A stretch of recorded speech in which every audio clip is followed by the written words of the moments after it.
The Darfur Crisis receives a Peabody Award. This series of reports from a team of BBC journalists present and analyze the crisis in the Darfur region of Sudan. These stories examine more than the humanitarian crisis, exposing the killings at the root of the story. They took us to village after village in this part of Western Darfur, each one burnt, silent, and empty. 150 people used to live in this village, Milavida. The bustle stopped at 7:30 one morning when the militia came. They shot the civilians as they ran away.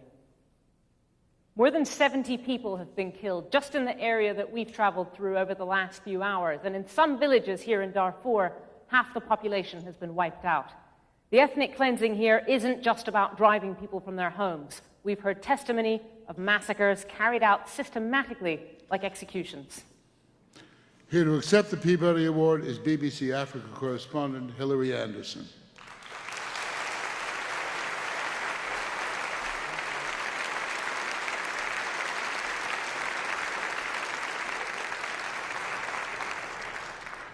Darfur is in the west of Sudan on the remote edge of the Sahara Desert. It was not an obvious candidate as a story for the BBC to go back to month after month for about 6 months of last year. At least that's when the team I was working with was there. The fact that we did go back and that we continued to cover this devastating story is a credit to the BBC editors' commitment to covering in a genuine way world news. In other words, news that matters, not just news that we think our audiences might be interested in.